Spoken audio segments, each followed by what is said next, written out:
Today on the Essential Coaching Skills podcast, I will be joined by Bill O'Hanlon. Bill's been here before, but mostly talking about therapy and coaching and Ericksonian hypnosis. Today, we're going to step into the world of music. Bill is a fine musician and a great songwriter, and he's been living in Nashville and writing songs. He's just really made it a thing now that's amazing, and I want to know all about it. So we're going to learn even more from Bill O'Hanlon today. You are listening to the Essential Coaching Skills Podcast, a show devoted to uncovering the systems and the secrets that set the best apart, where you learn how to take your coaching clients to the next level, while you grow the coaching practice of your dreams. So sit back and relax, or sit up and get excited. Either way, you might want to pay attention.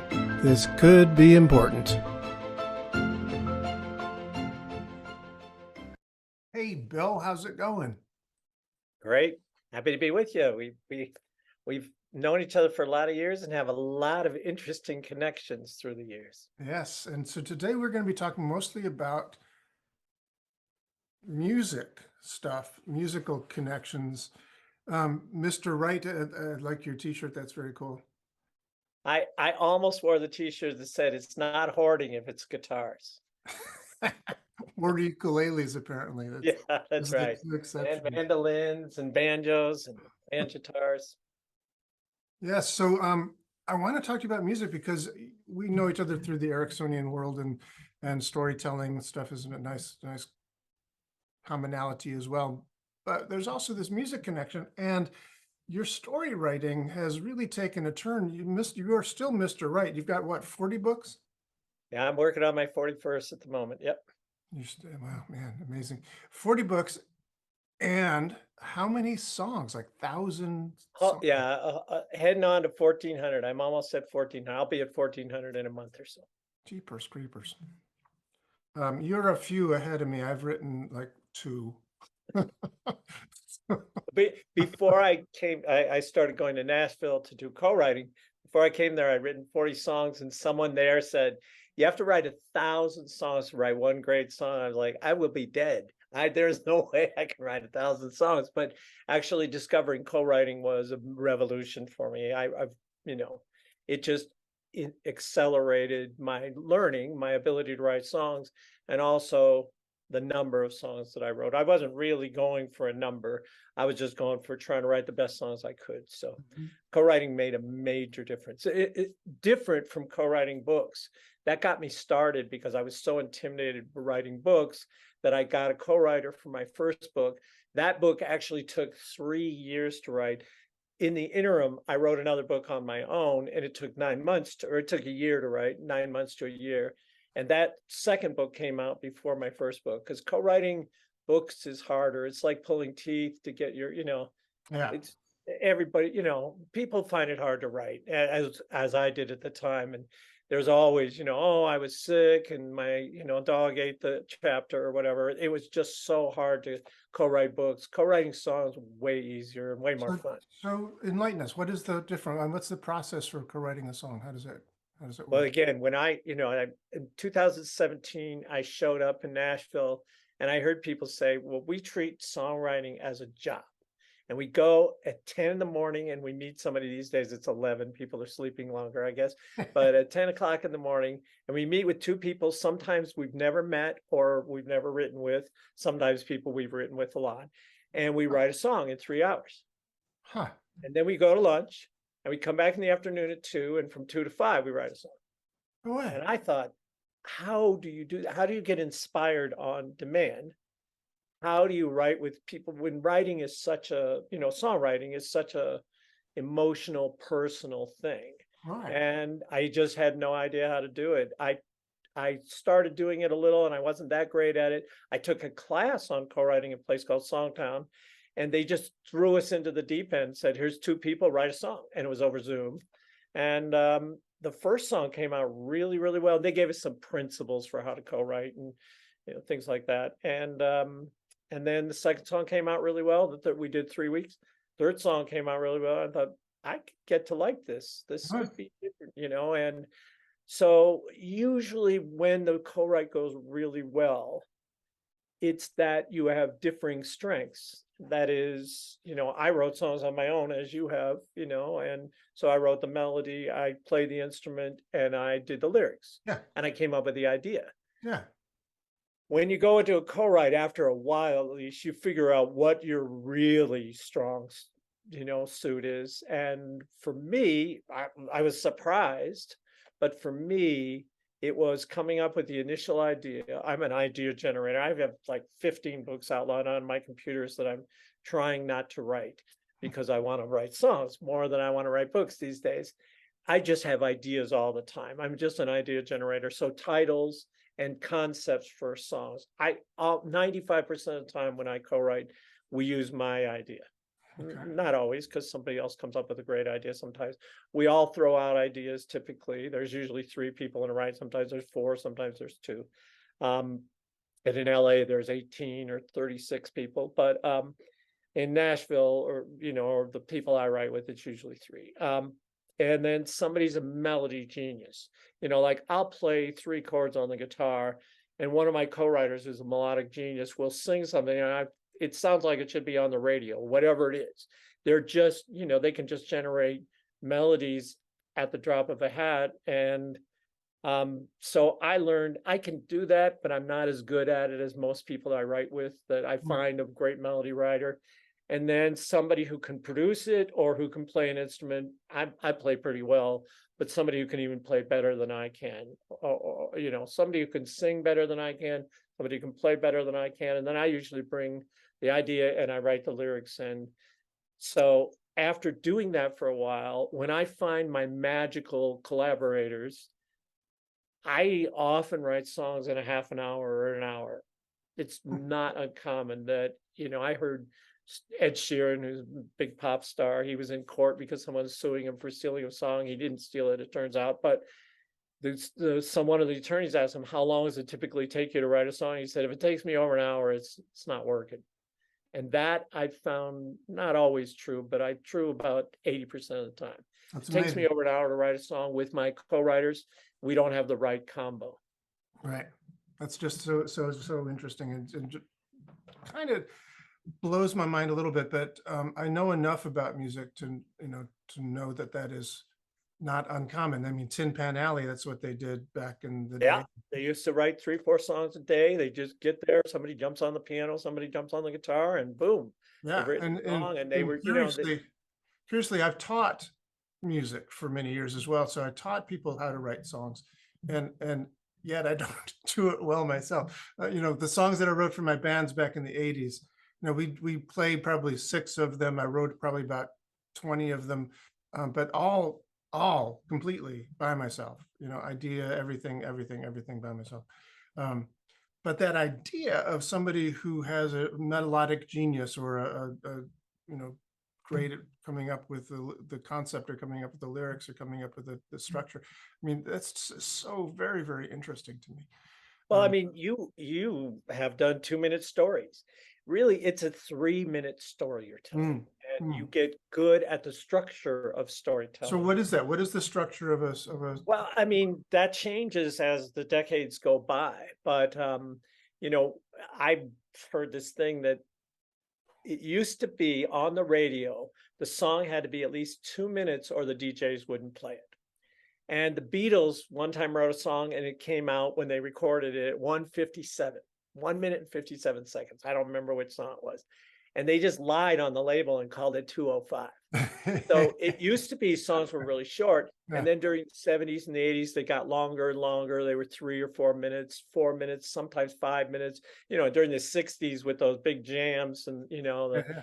the Inagata DeVita was like 20 minutes long, but mostly it was 4 or 5 minutes. It's because of streaming, Spotify and other things, it's gone down to 2:40, 2:20 again. Oh, really? So you're really telling a 2-minute story, or 3-minute story. I mean, it's anywhere between 2:20 and 3:15. If Let you me go just stop you there longer for a than that, second. You're also talking about country music, basically. You're in that. no, pop too, pop and Really? rock, and There's all these exceptions, but pop and rock are usually 3 minutes or less. With a story, there's a story. Story, yes, story. I mean, there are, again, pop and rock songs that are story songs. Olivia Rodrigo had, driver's license, which was sort of a story about her driving past her ex-boyfriend's house Right. once she got her driver's license. So there are story songs there. And occasionally there are story songs in rock. But yeah, country is a lot more story based, and it's a lot more lyric based. Mhm. In pop music, you can repeat the same thing for about 10 minutes, And they and do. nobody cares, Yeah. not 10 minutes again, because it's 3 minutes, but you can repeat the hook Yeah. 15 times and they don't care, like born in the USA, born in the USA, born in the USA. I don't even know what that story is. And, like I Right. heard Ronald Reagan use it, and it was an anti-war song. Right. People aren't even paying attention to the story in that kind of song. Exactly. But yes, country is a lot of story. Not always. They're not always story songs. They've been more pop influenced in recent years. But yeah, country, you still care about the lyrics and you still care about the story and the characters in the story, which Mhm. you teach Mhm. storytelling, and so do I. Character is really, really important. And usually the character in pop is the singer. Right. And, she or he is telling about their terrible love life or their breakup or their antidepressants these days. They're talking about all that stuff. So Hmm. Wow.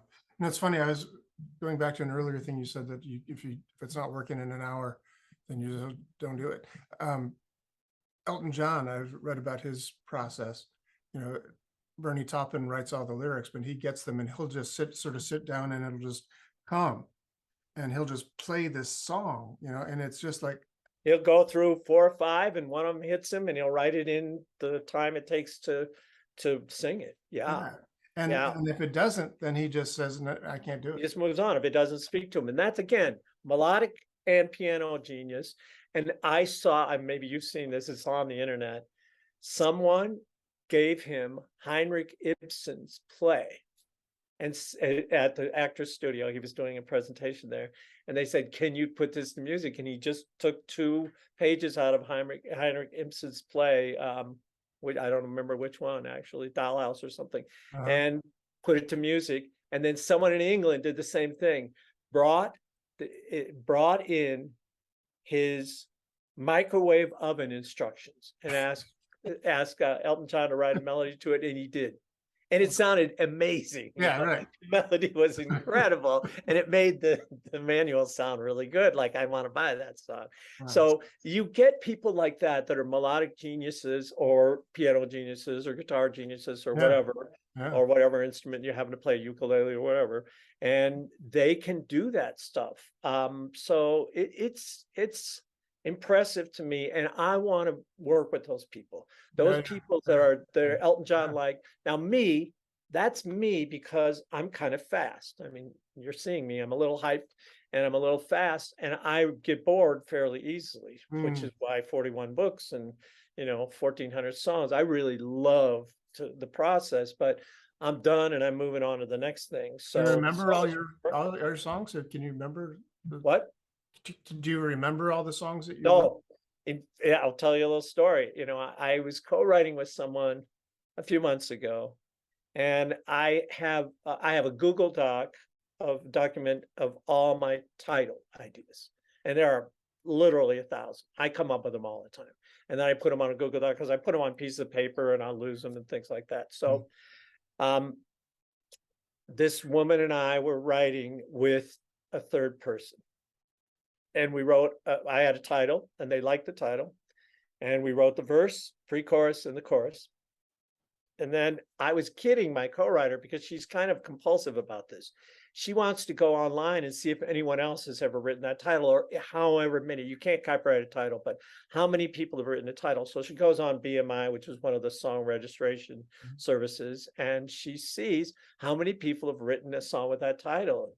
So I was kidding her because we'd gone halfway through the song, and I said, "Lucy, you didn't actually go look up the title this time." And I was just teasing her. She goes, "You're right. I'm going to do it right now." She went and looked it up because I think it's ridiculous. Who cares if somebody else has written the title, except if it's like Yesterday and everybody's going to think it's the Beatles song. everybody's going to come up with a lot of the same ideas, title ideas. Sure. So she goes on, she goes, oh, she said, here's the good news. There's only one other song that's ever been written with that title. Here's the bad news. You and I wrote it 6 months ago with another person, and we had to change the hook and change the title. And I was like, oh, that's when you know you're writing too many songs. You don't remember them. Now, some of them are very memorable, and I also don't produce all my songs. I don't learn all my songs because I write 300 plus songs a year. So it's really hard for me to remember all them, to learn them, to play myself. And sometimes I don't even want to learn them to play myself because my co-writers can play them or sing them so much better than I just don't want to do it. Or we're doing it to a track, they produced it up and it sounds amazing with that track. And I'm not going to play it on guitar or piano. It's just going to sound weak or you know, very spare. So just as an aside, I just wanted to say this real quick. Talking about, again, the idea of if it's not working in an hour, then just don't even do it. Remember reading about a discussion between Bob Dylan and Leonard Cohen. Yes, thank you very much. where Leonard asked Bob, how long did it take you to write Blowing in the Wind? He said, oh, it was about 45 minutes. Just stream of consciousness came out. And Bob Dylan said to Leonard Cohen, how long did it take you to write Hallelujah? He said, well, I'm still writing it, actually. It's been 14 years so far. And, you know. He said he lied. He said it's taken me 7 years so far, and it was actually 13 years at that time. I heard, and he still didn't have a final version. He's written like 80 verses of that. I mean, that I've heard sung by people. I've seen some of them. I've seen those alternative. They're great verses too. Really good. An amazing writer. Yeah, everybody has a different process. Now, some of my co-writers will meet 2 or 3 times, and that's okay. If we come out with a great song, I'm not counting how long it takes, but I do prefer shorter rather than long, partly because I did want to do that 10,000 hour thing. I knew, anything, you and I have done NLP, and the more you practice, the more you teach it, actually, weirdly, because you learn so much about what you do by having to think about it and communicate to other people. So, doing hypnosis, doing therapy, doing NLP, playing guitar, you just have to put in the hours and suck a little before you're good at it, or be mediocre, then good, then really good, then sometimes master level. And I wanted to get to that master level because, as you see by the shade of my hair, I ain't getting any younger. And I really, this is sort of my 3rd or 4th career, and I really want to go for it. And I went to Nashville, and they say it's a 10-year town, and I'm like, I don't know. I'm pretty smart. I'm pretty clever. I'm going to make it a 4 or 5 year town. Well, it's already 6 going on 7. So, I shouldn't say that. I have 77 songs mine recorded by other people, which is kind of cool. And I've had 4 in TV shows or movies. So it's not like I haven't had any success, but I'm going for I'm going for the bestseller list, basically, of songs.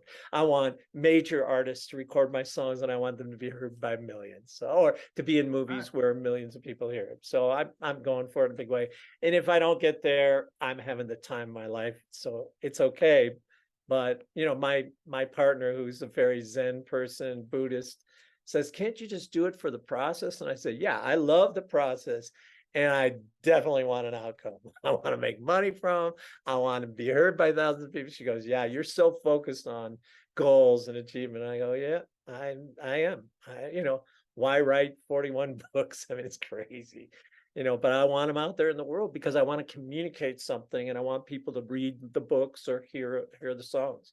So yeah, I'm big on that. I'm going for it big time. Good for you. That's awesome. That's why I wanted to write so many songs and learn to write faster. And learn to write on demand, which was challenging at first. Now, easy. I mean, relatively. Mozart used to say that a composer needs to compose as naturally as a sow pisses. Mozart, he's very eloquent. But he wanted to have his profession be like that of a craftsman, a shoemaker. It's your job, it's your business. Yeah, well, our joke in the songwriting industry is nobody shows up as a plumber to your house and say, I can't do your work today because I've got plumber's block. No, you just go in and do the the journeyman work you need to do, and you have tricks and tools to make sure you never get blocked. And So I let's talk don't. about that. Let's talk about an average Tuesday. You walk in, hey Bill, how you doing? Oh, good. Let's write a song. Okay. Got any ideas? Like, walk us through that process. Well, number one, I've been gathering ideas for the time before I get in there, and I've organized them right before, my partner, I'll say, I've got a 10 o'clock right, and about 9 o'clock or 9:15, I will disappear into my studio, which is where we are, and I will organize my ideas. And the kind of ideas I organize will be melodic ideas, guitar, piano ideas, and mostly title ideas. And sometimes I'll write a whole chorus and I'll have that ready for the write. Now I'll bring it in, and sometimes I go, doesn't really speak to me. And I'll bring another one in, doesn't speak to me. And they sometimes will bring one in and we'll go, oh, that's a better one. I wrote this morning at 8 o'clock, and I brought a couple of ideas, and my other co-writer brought a couple of ideas, and we had a third co-writer, and he said, well, I've got this one idea. And he put it on the Google Doc, which is how we collaborate often. And we both, the rest of us, was two of us said, that's the one. Forget those other ones. We just erased them. So that was a rare instance in which I didn't bring the main idea for me, because I usually do. But so I'm always got ideas. And the other thing is, depending on who I'm working with, like if I knew you were the melodic genius, and all I need to do with you is to do this.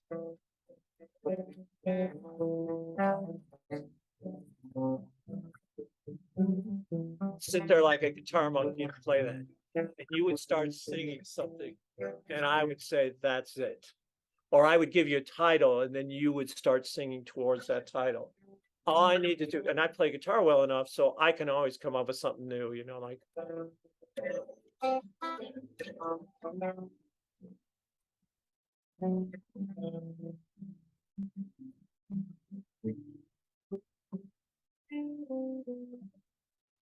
And I'd start, and they go, oh, I love that. Or, nah, you got anything else? And I go, yeah.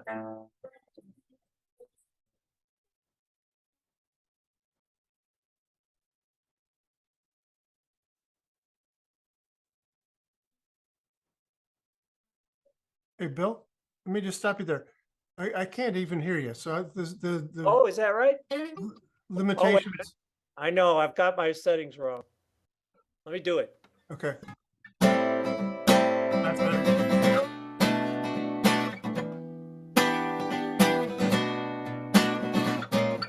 And I play that, and maybe they'd say, I don't think so.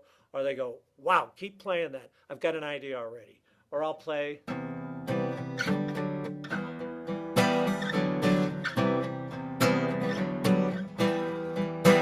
And somebody will start singing something that's angelic,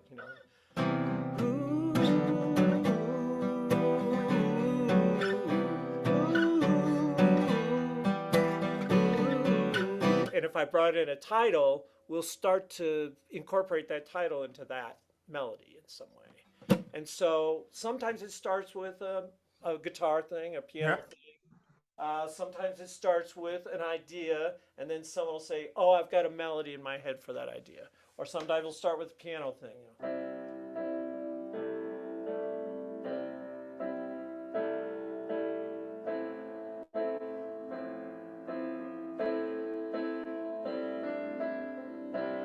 And someone will start singing, or again, I'll have a title, and they'll start to fit that title into it. Or sometimes I come in with a set of lyrics, which occasionally I'll do. I'll write a whole set of lyrics, and then the melody or guitar or producer people will put something to that. It happens all those ways. Wow, that's so cool. I was once, I had a friend who was in a Broadway show that was being developed at the time. It was Kiss of the Spider Woman was being developed at the time. And so I was in the early, in rehearsals in the early part of the thing, and they, it was amazing to me because I thought, oh my God, this is great. And these songs must have been just sent by heaven because they're so good. And then the producer or the director or somebody said, this song isn't working here. Could we get a different song for that? And they go like, okay, great. And the composer and the lyricist just got together and they just wrote a different song. It's like, Something different, yeah. Yeah. wow, Yeah, just I mean, I used to again be in awe of that, and now, I mean, I that could be my job. If somebody was, I don't know about Broadway, it's a different story. Musical theater is a different story, but if some pop or country or rock artist said, I need songs for my next album, I'm just haven't come up with anything that the record company likes or that I like, you just fly me wherever and I will write you 15, 20 songs, and I'll bring along some of my great co-writers. We'll write you 15 to 20 songs in the next 2 or 3 days. Easy. I would have no doubts about that. easy. And maybe you wouldn't love every one of them, Right. like No, the I get it. producer Yeah. wouldn't like it, but the producer in that show didn't like it, or the director, but you'd like a couple of them a lot. I Yeah. guarantee. Yeah. No, I get And it. I would too. I would think, wow, that's a really good song. And even if this person doesn't use it, I can pitch it to somebody else. So, That's amazing. And when it comes to storytelling, you mentioned that I tell some 2-minute stories. I was doing 2-minute stories for a while, but now I'm doing 5-minute stories. Um, yeah, there you go. but A little easier. I don't know. it's You not know, really, it, but it, I because used usually to they start do, off like 15-minute stories, and then I have to yeah, pare them down to like yeah. with the Well, bare I essentials. used to do 6 hour day-long workshops, and then I got invited to do keynotes, which are usually 45 to 50 minutes with the intro and everything. And it was way harder to make Yeah, them shorter in a certain way. yeah, And then I got good at that. And I realized, okay, you just can't put in as many details. You can't tell as many stories in a keynote. right. You can only tell 3 or 4. And in a day long workshop, you can tell 20 or 30 stories. And Mm. so you just have to decide. And again, it's like the Beatles and 2-minute songs. I never noticed those songs were missing anything. I like those songs, those Beatles Oh songs. my God. So does the world. And so you just, you fit in the time that you've got available. But yeah, 5 minutes is a different story than a 2-minute story. Do you It's find that like you those 6 word stories that people always challenge right? other Yeah, people to do. the There's Hemingway one. so much unsaid story in there. And they call that in country writing, they call that furniture. You put in sensory details. You put in, you know, characters and actions and sensory details, the VATGT, the visual, auditory, kinesthetic, tactile, and all that stuff. You put in all the senses and you put in, like for me, one of the greatest lines in the world is from that Bonnie Raitt song. I actually know the two people who wrote it. It wasn't Bonnie Raitt. And one of them was Mike Reed, a former football star. Now he's a country writer. And there's a line in that, I can't make you love me. And Hmm. it's here in the dark in these final hours. There's a lot in those two lines. Here in the Hmm. dark in these final hours. I will lay down my heart and I'll find the power, but you won't. But I mean, these final hours, it's Hmm. about a breakup. They're breaking up that night and the person's going to leave the next day. And to put in that word final, in these final hours, that modifying word, it tells a whole chapter right there. Yeah, yeah. That's a great example. Do you because you've gotten so good at it? Is it true that you don't have to edit things down from like 15 minutes to 2 minutes? That you just Yeah, sort of they're a lot more. They're a lot more great first drafts. It's like just like writing. I that first book that took 3 years, literally 18 rewrites, have and it you was. written in all those books? Have you written novels? Have you written a fiction book? I'm writing a novel, but no, I haven't finished a novel yet.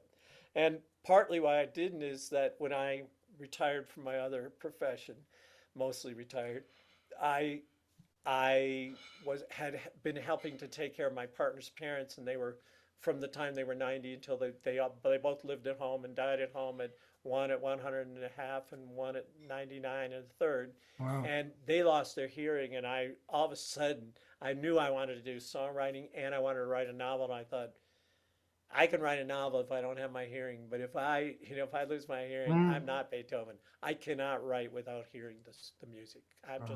I'm not that good. So I decided to focus on songwriting, and I've got about a third of a novel done. And I probably have a couple of novels in me, but I am trying desperately not to write any more books. Books are hard in that, Yeah. not just to write them because they're longer, obviously, but the publicity and marketing you have to do to get them out into the world and get people to read them. And I think maybe I'm wrong about this. I'm still a big reader. I read 2 or 3 books a week for leisure and, nonfiction and fiction. But I think people aren't reading as much as they used to because they have so many other things that, Yeah. moving pixels and Netflix and, and podcasts and things to entertain them and, YouTubes. And so I think people aren't reading as much. So I'm a little less excited about getting that out because it's not going to have the wider audience that music would, that, a podcast would, that Mhm. a YouTube video would. I think I want my stuff to be consumed and affect people and move people in some way and change people in some way. So I'll stick with these if I can, but I've still got about 5 books I need to write before I go off the planet. I hate that. Got it. So give us a little example of how you would step into the process of writing a song. So it's Tuesday morning. We have an hour and a half to get something done. You've got an idea, you've got things. Do you start you start, as you said, from the title and the melody? Is that usually the key? Title to, in country, we almost always write from a title, not to a title and from a title. Almost always start with the title, but again, always exceptions to that rule. Sometimes somebody brings in a melody that's beautiful and I'll write to it, or somebody else will write to it. Sometimes I ask people to send me a track, they're producers and they put drums and piano and guitar and bass and really nice instruments on it. And then I say, sing me a dummy melody. Just, mumble words. Just sing the notes and don't put any word content in there. And I love to write to that because then I can put my own idea in there. I'll find something that fits with the phrasing at the end of the chorus. Usually put the title at the beginning or the end of the chorus or both. In pop and in country, it's almost always the case. Not in folk and Americana. Sometimes you change those rules, but yeah, then we start with the title, and then we know the structure. You were asking before. The structure of a song these days is there's a rule: don't bore us, get to the chorus. So there shouldn't be. There used to be long intros. If you listen to songs from the 60s and 70s, 80s, there were long intros. There are not long intros anymore, and sometimes they start with the chorus because they start with a really hooky part. But there's usually a brief intro, a verse, very short verse typically, short pre-chorus sometimes, which is a change from the chorus and leads you, change from the verse and leads you into the chorus, sort of lifts you up. They call it a lift sometimes, up to the chorus, which is usually more energy, higher melody. And then there's a chorus, and the chorus should repeat 2 or 3 times during the whole Mhm. thing. And then you have a post chorus sometimes. They have post chorus things like, you know, you hook me up, you hook me up, you hook me up, you hook, they'll just repeat the hook or something. And then there's another verse, usually a half verse. You don't do a whole verse. You do a half verse to get back to that hooky chorus again. Sometimes a bridge, sometimes the bridge is just an instrumental or it's somebody doing whoa-ohs or there's not even any lyrics. And then back to the chorus and you're out. And again, it's quick. It should be fast, fast, fast to get to all those sections. And every section should have a different starting beat. That is, if I start one of the sections on the downbeat, which is the one on in Mhm. music, then I'm going to start the chorus on the one and instead of the one, or I'll start it right before the one. I'll come in right before the Hmm. first or Really? I'll come in on the second beat. I'll hesitate a little. And so there's contrast between the sections. So there should be Okay. rhythmic contrast, melodic contrast, and a lot of modern songs have the same chords all the way through them. Most songs before modern times, very modern times in the 2000s, they always changed the chords from the verse to the chorus or the pre-chorus, and the bridge had really different. These days, sometimes it's the exact same 4 chords through the whole song. Hmm. but you change the rhythm and you change the melody and you change the quickness of the melody. You'll go to eighth notes or fourth notes instead of whole notes or whatever. So there's contrast between each of the sections. And so you know, oh, I'm in the chorus again. Oh, I'm in the verse. I'm in the pre-chorus here. I'm in the bridge. This is different. And so there's a structure, and I know that structure. I don't have. I used to think about it. One time, I pitched one of my songs to somebody, and he was kind of a wise ass publisher, and he had the lyrics in front of him, and I played the song, or we were listening to the song together, and he goes, "What part is the chorus?" And I pointed to it. He goes, "No, I didn't want you to point to it. If I can't tell what part of the chorus is, there's no chorus." And I thought, oh, okay, I get it. The chorus is the hooky part that you can sing once you hear it once Right. or twice, you know. Right. And so I didn't have a chorus. I had a sort of a B section, which is another form of a song, but it's more folk songy. Yeah. It's Yeah. not commercial, it's not pop, and it's not country. They Right. always have a chorus. It's not a refrain song, which like Tangled Up in Blue, Bob Dylan's song, that's a refrain song. Right. Every verse ends with Tangled Up in Blue. That is not a pop song. That is not a commercial country song. That is not a radio song for the most part. No, it is a great song. It's But a terrific song. Too long for the radio, for the radio, yeah, for sure. definitely. And Hallelujah, the first version was too long for the radio. They rejected that whole album. I just watched a whole Oh, documentary did about you that. really? Yeah, There, and they rejected the whole thing. It was a hit in Europe, but it fell by the wayside. They didn't like that song. It was too long. huh. Yeah, I don't think anybody really liked that song until people started covering it. Yeah, Jeff Buckley covered it, Jeff and Buckley some other especially, yeah, people did. Yeah, did an yeah, amazing job. yeah. And now it seems like Yeah, everybody that's covers it. that's right. Yeah, absolutely. Yeah. Wow. So yeah, because I play a lot of Gershwin songs and so the old American songbook kind of stuff, and That's classic stuff. They knew song structure there too. Yeah, there's definitely a structure, but there's a lot of chords and there's a there lot are a of lot of chords. Yeah. intricacy and in the chord and the voice leading and that sort of thing within there. But yeah, we don't get that so much. No, I think it's simpler. I mean, not always, but there are people like Charlie Puth, who's an amazing player, who can write pop songs with a lot of interesting chords, Yeah. and even Ed Sheeran does that. But yeah, I mean, I heard this story because the joke about country music, it's three chords and the truth. And one time during the 90s or 80s, Jimmy Webb came to Nashville to try to write country songs because he admired some of the writing and he wanted commercial success in a different area. And so, of course, all the country songwriters wanted to hang out with him because he'd written Wichita Lineman and all these amazing songs, and MacArthur Park and all that stuff. And so he walks into one of the room with all these famous writers in Nashville, and someone looks up and says, "Jimmy Webb, 13 chords and the truth." He was way too complex for country. He really couldn't succeed in country music because it's pretty simple, and pop is pretty simple these days. Yeah, yeah. Rock has always been based on the blues. It's just 1-4-5, typically with some variations, but it's pretty simple stuff. And commercial music is designed to be a little simpler. You don't want to challenge it. It's not jazz.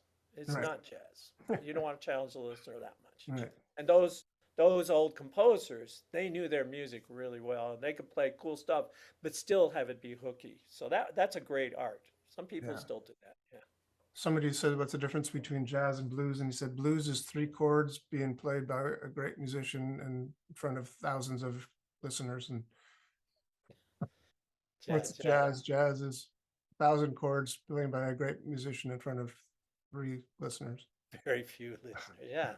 Yeah. My son was a jazz musician. He said, "Dad, what's the difference between a jazz musician and a pizza?" He said, "A pizza can feed a family of five." Yeah, that's right. So jazz is great, but yeah, it's not the most popular genre. There are people that make a living in jazz. There are poets that make a living in poetry, but it's not very few. Let's Very just few. say that. Yeah. No, it's really, really true. And I remember when I was playing in a punk rock band and then decided not to be playing in a punk rock band anymore, there were a few people that said, "Oh my God, you've sold out." It's like, yeah. I like to eat. I like people to hear my music. Yeah. I just wrote a punk song the other day. It was a lot of fun. Oh, really?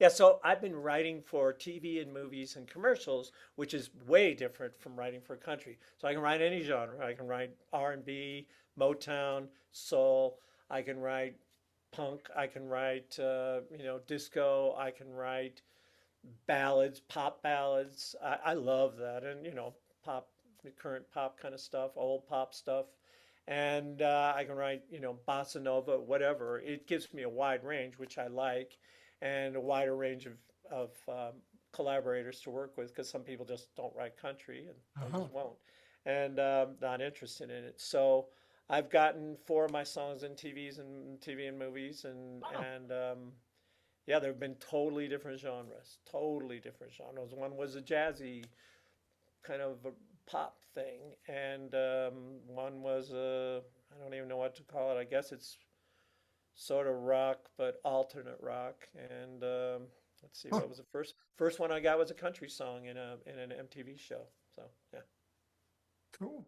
So when you sell them to TV shows and stuff, you write them for it, they like hire you to fill in some. Oh no, they don't really hire, but they put out a brief, and they'll say we want an '80s alternate rock thing, or and they'll give you the references, Leonard Skinner or whatever. They'll give you whoever they want it to sound sort of like. You can't copy it because that would be copyright Right. infringement. But they want that kind of sound. We have a, like there's a new show on Netflix, Daisy and the Six, and they Yeah. had people write for that. They probably had their own people that they already had hired to write it, but sometimes I'll put out a brief and they'll put out briefs for like This Is Us, and it's a lot of soulful or covers of things that are, you just change the song by a cover. You do a really sad version of some happy song, Mhm. like Jeff Buckley did Hallelujah in a totally different way than Leonard Cohen did it and made it a hit.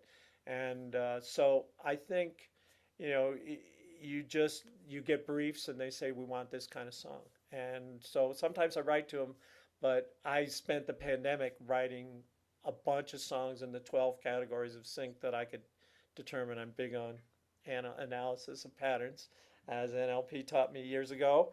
And so I'll find the patterns that, I want to do, and I'll try and master those patterns. And so I'm close to 1,000 tracks now, some of which are instrumental versions of the songs, some of which are just instrumental songs, close to 1,000 what I call sync tracks. It's called sync to write for TV and movies and commercials.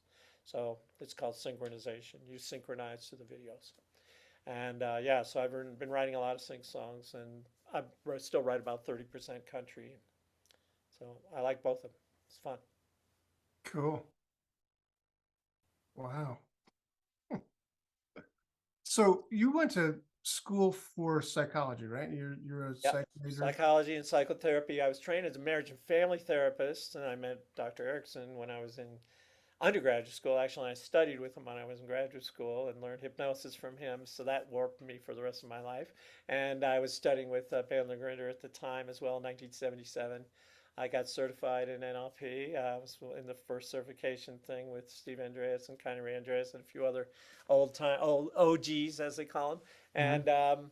And so that stuff really influenced me. I love that stuff. I just love learning. I'd learned to be a therapist, and they were basically telling me, generalizations. And then Bandler Grinning came along and said, here's here's an algorithm, do this, try this, observe the result, then do that, and I was like, that's what I need. This was too vague for me. They Mhm. shoved me in a room with someone who's suicidal, and I'm like, oh shit, what do I do? Yeah. You know? And so I latched onto that stuff. And then working with Erickson was in a whole different level. I thought NLP had him in a nutshell, and they had the nutshell because he had something else going on that I didn't learn in NLP. And I was like, I don't know what this guy's doing, but I thought I'd know it when I came out here because I'd already done my dissertation. I did my master's research on NLP, so I knew it backwards and forwards. Mm, mm, And he was doing something of what they were talking about, but something else altogether. And that hooked me for like 20 or 30 years, trying to figure out what the heck Dr. Erickson was doing. I still think I don't understand all of it, but I understand a lot of it. And I'm, as you are, I'm a great admirer of his immense creativity and going against the grain of what was mostly analytic and behavioral approaches, which are so limited in their creativity and in their effects, I think. So I love that stuff. And yeah, that's what I went to school for. Got a master's. When you say you learned hypnosis from Dr. Erickson, did he teach you like this is the first thing you do He in this? did it on me. That was number one. So I learned it from the inside. Right. I had already studied NLP, so I knew the patterns. I read the book, The Patterns of the Hypnotic Yeah. Techniques of Middle Age Yeah. Erickson, MD, Yeah. Volume 1 and 2. Um, I had already, Volume 1 was out when I studied with him. And then just being with him and seeing what he did, and then finding everything I could about, going to workshops with other people, studying any tapes and audios and videos that I could. There weren't many Yeah. videos, just a Yeah. couple, two or three, four maybe, and then a bunch of audios. There were a bunch of audios from when he'd done demonstrations for Mhm. the American Society of Clinical Hypnosis. So I studied Right. those, Yeah. and I practiced on my friends, and I practiced on my clients. Right. Who I say, I'm just Yeah. learning this. I actually did not want to do hypnosis, and my colleagues at the mental health center where I was working tricked me into doing it the first time with an actual client. They I was gone for a week, and we used to have intake sessions where someone would come in and then they'd assign him to a therapist. And this woman came in, and it hooked me right away when I came in. They said somebody else had done the initial interview, and they sent her to me. She had phobia of needles, and she just become diagnosed with diabetes. And she knew where her phobia came from. Her brother, when she was a teenager, her brother had been a little older and living away. They hadn't heard from her for a while. Her mother sent her over to his apartment. She found him dead with a needle in his arm. So she was a little traumatized by that, as you might imagine, and she had developed a phobia of needles, and it hadn't really been a big issue until she developed diabetes. And so she came in for the initial interview. They say, well, we got a guy here who does hypnosis. They knew I was studying with Dr. Erickson, but I'd been too chicken to use it with anybody real. I mean, I practiced in workshops and with my friends. And so they said, well, this guy can do hypnosis. And she said, I've tried other therapies and they haven't worked. So I was like, shoot, And so she came in and she told me that story, and I was like, oh man, I have to do hypnosis now with her. I did hypnosis. She closed her eyes, and I thought she's gonna burst out laughing. And how ridiculous I am. She didn't. She went deeply into trance, got a hand levitation, got over her phobia in one session, and I'm like, okay, maybe I'll try it. That was it. That was the first story. How I knew God wanted me to be a hypnotherapist. Just like made me do it, and I'm totally hooked. I've been doing it for many, many decades. I won't tell you exactly how many, but many decades, and I love it. And I still haven't gotten to the bottom of it, or the top of it, or the side of it, or there's so much Yeah, no, I richness. know. In hypnosis, and it teaches you about human beings and about therapy too. I think you learn a lot about what changes people, what doesn't, and also how people work when you learn hypnosis. It's cool. Yeah, Cool stuff. oh, it is. Believe me, I know. And I never met Milton. I met his wife, Betty, and I met a couple of his daughters. But most of my learning is from people like, well, you and others who were there with him. But I have watched, oh God, countless Yeah. hours of Yeah. recordings and videos and audios, but just countless. And sometimes over and over again. Um, Well, I will say this. He was a weird guy. It was not easy to be around him. I mean, I admired him a great deal, but he wasn't an easy person to be around. I felt like he was always pulling the rug of reality out from under me. And also, in another more positive way, he would look at me with that. He had this way of creating expectation, with the expectation that I was about to do or say something really amazing. And I wasn't. I was just there to learn. I'm like, that's a lot of pressure. I mean, I don't have anything clever or cool to say or do, but I felt that almost the whole time. So it was kind of anxiety producing. It's like, uh, well, wait, what am I supposed to say? I'm supposed to be cool and I'm not, and that was uncomfortable. I don't think that comes across in all the videos, but it was uncomfortable to be around him in a lot of ways. He hmm. wasn't an easy person to be around, let's just say that. Amazing, but not easy. Yeah. I picked that up from some of the videos where he's in the room, and he's just talking with the people that are there, and somebody asks him a question, and he's clearly communicating on multiple levels, and Multiple. not to just one person. Yeah. He's Oh yeah, absolutely. And I found things that like 15 years later, I would rehear what he had to say at a crucial moment in my life, what he had said 15 years before, and I would shift. ah, I mean, like time release therapy from 15 years before. That is amazing to yeah, me. yeah. I still get that occasionally, frankly. Yeah, Not just from him, but also with another teacher I worked with named Dave Dobson. I yeah, listened to the recordings that he did, yeah. and it's like, that wasn't on there before, was it? Right. Wait a minute. Where was that? How Yeah. did he Or put it this in there? shifts to a whole different meaning. Yeah, yeah. Yeah, Both. I've had both. absolutely, absolutely. Yeah. So all of that's psychological. When did you learn all this music stuff? How did you get so Well, good? I've loved music when I was growing up. I had a very musical family. Everyone sang and played an instrument. My dad didn't play an instrument, and one of my sisters doesn't, but everybody else played an instrument. We all sang, and in family gatherings we sang. So it was a very musical family. And I saw the Beatles when I was my first live concert was the Beatles. That'll You carve a saw day. them live? I saw them twice live, yeah. And What?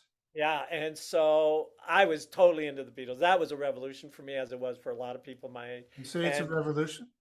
yeah, it just, it's like open up a world. Like, you mean I could do this? These guys write their own songs because before it was the Tin Pan South I know, people right? writing Yeah. songs for the artists. These guys wrote their own songs, and my older brothers were folkies. They loved the Kingston Trio and the Oh Brothers my God, my Four, brother too. and they would Yeah. play at parties when I was a young, not 9 or 10, and my parents would go out to play bridge. They would have their friends over, and they would all play folk stuff. And I was supposed to be in bed, but I would sit up at the landing and the stairs and listen to them have so much fun. And my two brothers singing harmony.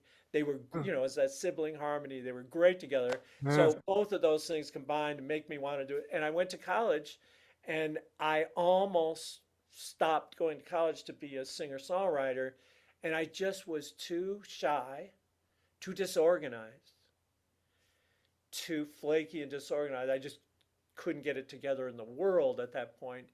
And I had a weird story that I told myself, and that was I was going to school to become a psychotherapist. Yeah. That psychotherapy was going to help other people, and that music was all about me. Hmm. It was going to help me because self-expression and everything. Now, at that time, I was really shy, I was anxious, I was depressed, and I almost did myself in. And one of the things that saved me was music. I used to pick up, this is in the days when they had, I guess vinyl's back, but when they had vinyl, I used to pick up the needle, play a section of a song that would give me great hope. It was a very obscure artist that almost no one will have ever heard of called Ezra Mohawk. And Ezra Mohawk had a song, and the lines were, "Let me reassure your soul that someone loves you. Let me reassure your soul that someone knows." And I held on to that like the knot at the end of the rope. Hmm. Someone someday might love me and know me. That was enough to keep me on the planet.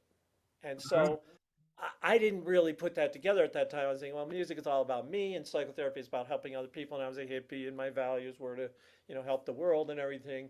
But years later, I was thinking, that's crazy. Music saved my life. Music is in every culture. It's needed. They want in oppressive, countries. They want to kill the poets and the musicians and the storytellers. They want to kill the songwriters because they rally people. And Hmm. so music is really important. So when I made enough money and made the impact that I wanted to make in psychotherapy land, and I put all my stuff online, and all of a sudden I didn't have to go out and do it anymore and go and teach it. It was all online. I was like, wait, I have way more time than I ever had, and I have enough money. I always wanted to be a songwriter. Now I don't want to be a singer-songwriter because I don't want to be an artist and travel around. I want to be a songwriter. So I came back to it, and I Googled songwriting workshops, and the first one was in Nashville. And that person was Beth Nielsen Chapman, who took me as she's a great singer-songwriter. She took me under her wings and said, "Your songs are good. They could be better, but they're really good. You should Huh. do this." And I started on that path. It was great. Wow, that's so interesting. Because for me, as a musician, my background as a musician was that I was a piano player. So there weren't a lot of words to be worried about. I was I liked singing. I liked the Beatles. I mean, I never saw them live. Unbelievable. But I can't believe you saw them twice live. Right. Anyway, My dad had a place to get tickets. He knew scalpers in uh, Chicago. I was in Chicago area. amazing. Anyway, for me, the music is more about the music, the melody, the harmony, the structure of that. And lyrics are very, I don't know, sometimes I didn't even know what the lyrics were. I was just kind A of, lot of times people don't know. Yeah. yeah, I mean, I was just sort of singing phonetically, just Yeah. sort of something to Or they fill in. mishear him, I'm baking Cara biscuits, like they just know that it sounds good and it feels good. There's a bathroom on the right. Yeah, that's right. Excuse me while I kiss this guy. Do, do, do, do, do. Yeah, It yeah. would There's a be whole book of those. There's a XP. couple of books of those misheard lyrics. Yeah. Yeah. Um, so how would I go about becoming this sort of songwriting person that you are if I wanted to start doing lyrics and Yeah, well, I've written a lyric book. My 41st book is intermediate and advanced lyric writing, but it's called Song Building, and that book made me a faster writer because the guy I wrote it with is a hit songwriter from Nashville, Marty Dodson, and um, and um, he he figured out a technique after writing thousands of songs how to do it a little more, what do I want to say, quickly and coherently. And it was basically outlining for songs. We call it song blueprinting in the book we wrote called Song Building. And that made songwriting so much more coherent and easy for me. Because whenever I wrote my first book I wrote and I didn't have a really good outline. My second book, well, I said it took 3 years for the first book. Second book, I had an outline because I taught that workshop hundreds of times, and I Mhm. had all the whole sequence. I knew what went where, and that book took 9 months to write. Right. And I thought, what's the difference between these two? Oh, one, I knew what was going to be in it and where it was going to be before I started. That's true with songs as well. If you can map out the song and do a blueprint of the song before you start, you know whether it's a whole song or whether you're just going to repeat the first verse twice, which isn't good after the chorus. You need to say something new. And if you don't have anything new to say, don't write that song. So it's really helpful technique. And then there's other stuff in that book about how to write lyrics. Yeah. I've Cool. written 3 songwriting books, one about melody called Mastering Melody Writing, and then one about co-writing because I didn't know how to do co-writing and there's no book about it except the one I've written with 2 hit songwriters. How cool is that? There were no books about it except for the one I've written. That's pretty neat. There was one about 25 years ago and it's out of print and I can't find it, but I told my pro co-writer friends with whom I'd written the first book, Marty Dodson, and wrote another book on melody. I said, "There's no books on co-writing, and you guys taught me that. Let's write a book about it." And they go, "No books about it?" I go, "Yeah." And I like to read books about things I want to learn, so because Yeah, yeah. I'm a reader. So yeah, we made one, and now I'm working on the other uh, more advanced lyric, and then I'll probably write another melody one because there's more stuff to say about melody. So you'll write another melody book, like melody book? Probably, yeah, yeah, because the guy I wrote the first one with has come up with some new ideas. It's hard to talk about or do melody because, you know, lyrics are words and it's easy to talk about words, but melody is kind of ineffable. So he has a way of talking about melody, and I was like, we got to write a book about that. That's great. I love Hmm, that. He has hmm. just these really cool things that he can teach you without knowing music theory, which most people don't want to learn, and it's too complex for most people. Most songwriters don't know how to, like the Beatles, don't know how to read music, don't know anything about music theory. They just know what feels right, and they Yeah. know how to play their instruments by ear. So this book was for those people. So it's great. How cool. Well, I know our time has come up to the hour here. Yeah. Um, Gosh, I could And touch. I'm gonna go pitch some songs in the next minute or two. You're gonna do what now? I'm gonna go pitch one of my songs in a pitch meeting on Zoom in the next minute or two. So Cool. I should get Well, I going. will let you go. So that's probably I more. could be a couple minutes late Mm. because they're not going to get to me. I told them I might be a couple minutes late. They're not going to get to me till 20 minutes after the So, hour. real quickly, what is this? What you're about to do? You're going to pitch it to who? Yeah, I pitch 4 or 5 songs a day. So I either pitch it to artists who might record it. Again, 77 people have recorded my songs, or 77 songs have been recorded by artists. And then I pitch them for sync. And today it's for an artist, actually. It'll be for an artist. It'll be to a publisher. And publisher in music is like an agent in book writing. They're the people to represent your songs and get them to the people who can get them out in the world. Gosh. So I'm pitching to a publisher who might want a song for an artist, and can get that song to a top artist. And who- to pitch it, you'll play it for him. No, it's all recorded. It's a All recorded. demo. I either do demos, which I do for country, or I do, if I'm pitching to an artist, I'll do a demo. If I'm pitching to sync, I'll have to have a master level, like the recording you would release on a record or CD or on streaming or on Yeah. TV. You good at all that stuff too? All that computer? I do some of that, but I usually have other people produce my stuff. Yeah, I sometimes, if it's just a guitar vocal, I can sing it, or a piano vocal, I can sing it. But I hire people that are really great at that and get them to either sing it or do the instrumentation, get someone else to sing it, or I'll sing it. But mostly other people do that. Very cool. Cool. Well, Bill, thank you for sharing this.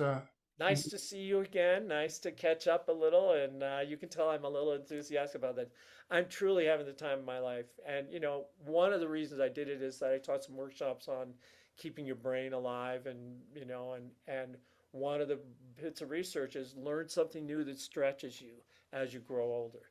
And man, this has stretched me. It's been learning a whole different thing. And my brain feels like the synapses are just zzz.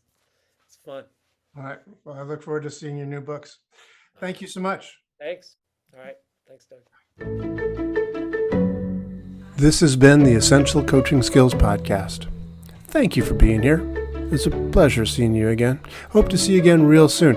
Come back next week when we have another gripping and exciting episode of the Essential Coaching Skills Podcast. And if you want to, you can find out more about us, each and every one of us, at essentialcoachingskills.com. Thanks.